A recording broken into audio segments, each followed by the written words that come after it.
These gangs lure, groom and abuse teenage girls. Elon Musk ने Pakistani Muslim main के खिलाफ एक बाकायदा क्रूसेड छेड़ दिया है ऑन एक्स। अगर आप देख रहे हैं कि कई हजार अंडर एज लड़कियों को रेप किए हैं। He is being very specific, Pakistani Muslim men are responsible for thousands of rapes. There were, and this is simply stating a fact, there were migrant rape gangs in England that were gangs that would run around and prey on young girls, gang rape them.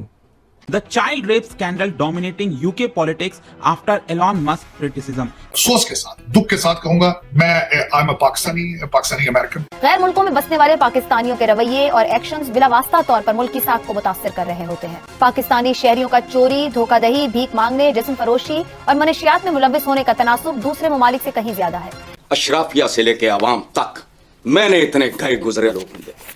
मैं पाकिस्तानी हूं। अगर आप इस्लाम छोड़ दें तो इस्लाम के लिए बहुत अच्छा होगा कि आप लोग सब अपने आप को एक नया मजहब बना दें। बिकॉज बंदे वीडियोस पे कह रहे हैं कि I don't know British law, I only know sharia law. बहरहाल इस चीज पे भी हमें थोड़ा सा गौर करना होगा कि जारी बात है जो ये ट्वीट्स कर रहा है और काफी गमो गुस्से का इजहार कर रहा है। तो पाकिस्तान के लिए अगले 4 साल लगता है अमेरिका के वीजा भी अमेरिका और मुश्किल हो जाएंगे। इलॉन मस्क के ट्वीट से पाकिस्तानियों पर आज पूरी दुनिया थूक रही है। पाकिस्तानी अमेरिका में जाके छोटी बच्चों के साथ दुष्कर्म जैसे अपराध कर रहे हैं। इस पर पाकिस्तानी अवाम अपनी क्या राय रखती है, चलिए देखते हैं। मैं आपसे ये पूछना चाह रहा हूँ कि पिछले 24 घंटे में इलॉन मस्क ने पाकिस्तानी मुस्लिम मेन के खिलाफ एक बाकायदा क्रूसेड छेड़ दिया है ऑन एक्स। अगर आप देख रहे हैं कि पिछले 50 साल में 1970 से लेकर अभी तक कई हजार अंडर एज लड़कियों को रेप किए हैं। देखिए, पहले जब स्कैंडल शुरू हुई थी they would say Asian man, फिर उसके बाद वो अब he is being very specific, Pakistani Muslim man are responsible for thousands of rapes. तो इससे तो anti Pakistan sentiment, anti Pakistan, anti Islamophobia भी बढ़ने वाला है बरतानिया में। आप लोग कैसा देख रहे हैं इसको इन पाकिस्तान सरकार? और सम ऑफ द वीडियोस जो आ रहे हैं इतने बकवास है। मतलब I think Pakistan has become the worst advertisement for इस्लाम। अगर आप इस्लाम छोड़ दें तो इस्लाम के लिए बहुत अच्छा होगा कि आप लोग सब अपने आप को एक नया मजहब बना दें। बिकॉज बंदे वीडियोस पे कह रहे हैं कि I don't know British law, I only know sharia law. मैं डॉक्टर साहब, मैं इसमें जस्ट एक छोटी सी आपको बात करूं। ये जो आपने बात की है ना, द क्वेश्चन, मैं किसी को डिफेंड नहीं कर रहा, ना मैं मुसलमानों को कर रहा हूँ ना पाकिस्तानियों को, मैं किसी को नहीं कर रहा। क्वेश्चन ये है कि डिफरेंट रिपोर्ट्स आती रहती हैं। अभी फॉर एग्जांपल थोड़ी देर पहले ही मैं सुन रहा था कि एमैनुअल मैक्रोन जो है वो कह रहा है कि जनाब जिसके पास दुनिया का सबसे बड़ा सोशल मीडिया हैंडल है वो हमें बता रहा है कि हमने इस जर्मनी के अंदर किसकी पावर होनी चाहिए। केयर स्टार्मर भी यही कह रहा है कि भाई तुम्हें बड़ा शौक है पॉपुलर होने का। सो क्वेश्चन ये है कि वो जो आदत पड़ गई है ना एमैनुअल मैक्रोन को, उसको एलोन मस्क को पोक करने की, वो छोटी सी खबर आई। और दूसरा ये आज की बात नहीं, वो जो कह रहा है इलेक्शंस करवाओ इंग्लैंड के अंदर, पाकिस्तानियों को तो छोड़ो, वो उसकी आप ट्वीट देख के कल परसों की वो कह रहा है इलेक्शन कराओ। ही इज टारगेटिंग स्टार्मर, इसमें कोई शक नहीं है।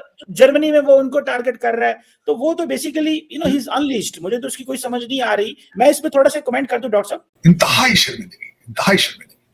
50 मिलियन आपको वहां से पाउंड मिलती है एड, जो कि डबल ट्रिपल करने का उनका प्रोग्राम था, उसको रोकने के लिए किया है। और उसके ऊपर बिलखसूस इलॉन मस्क साहब ने जलती पे तेल का काम किया। उन्होंने ट्वीट कर दिया है कि वाकई ही रोकना चाहिए। आपको वहां पे उनके जो प्राइम मिनिस्टर हैं उनको बहुत ज्यादा सपोर्ट हासिल थी पाकिस्तानी ब्रिटिश लोगों की, और उन्होंने वहां पे इस्तेमाल किया लफ्ज साउथ एशियन, जिसके ऊपर हिंदू और सिख जो एमपीज थे उन्होंने इतराज किया। उन्होंने कहा कि please don't bring it to us, this is a Pakistani issue.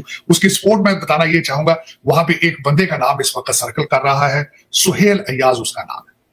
Suhail Ayyaz साहब जो है प्रोफेशनल चाइल्ड अब्यूजर है। और जहां से वो आए थे वहां पे मैं एक लफ्ज है बहुत गलत, मैं माजरत चाहूंगा सुनने वालों से, वो उस इलाके से आए जहां पे बच्चाबाजी पार्ट ऑफ द कल्चर, जहां पे बच्चाबाजी का बहुत बड़ा एक उसकी हिस्टोरिकल रेफरेंस है। तो वहां से वो आए और आज उसको ब्रिटिश मीडिया इस तरह पोर्ट्रे कर रहा है कि अय्याज साहब पकड़े गए, पहले बुक कीपर थे इटली में, वहां वो उन्होंने ये काम किया, फिर उसके बाद बरतानिया आए, वहां से पकड़े गए, जब यहां से वापस गए रिपोर्ट किया गया उनको, तो केपीके के अंदर उनको एडवाइजर बना दिया। तो आज आपके वो सारे अमाल सामने रख रहे हैं, दुख के साथ ये कहूंगा। उसके बाद उन्होंने आज बरतानिया की खबरों के अंदर रॉकडेल ग्रूमिंग गैंग है उनके लोगों का भी नाम उन्होंने रख दिया सामने। और साथ ही बरतानिया का मीडिया इस चीज के साथ मुआवजा कर रहा है कि ये पाकिस्तान से ट्रेनिंग लेकर लोग आते हैं। मतलब ये है कि आपके पाकिस्तान के अंदर this is normal to abuse kids, और अगर पकड़ लिया जाए तो इसके ऊपर सजाएं नहीं दी जाती। वहां पे चाइल्ड जिस तरह जो पेडोफाइल लोग करते हैं, इनकी कोई रजिस्ट्री नहीं है, कोई वार्निंग नहीं है, उनको छोड़ दिया जाता है, कल्चर का हिस्सा है बच्चाबाजी और ये दूसरी चीजें। इंतहाई शर्मिंदगी। बल्कि मुझे अफसोस हुआ है कि वो रॉकडेल ग्रूमिंग के जो गैंग के उनके थे हेड हैं, उनका तस्वीर देखी तो मुझे बहुत अफसोस हुआ। मारेश है पाकिस्तानी, और आज उन्होंने ब्रिटिश मीडिया ने यह भी लिख दिया है कि 1,40,000 पाउंड के अपार्टमेंट के अंदर उनकी रिहाइश है। डिपोर्ट करने के लिए कहा गया है, लेकिन पाकिस्तान ने उसको रिसीव करने से इनकार कर दिया है। लेकिन बहुत शर्मिंदगी।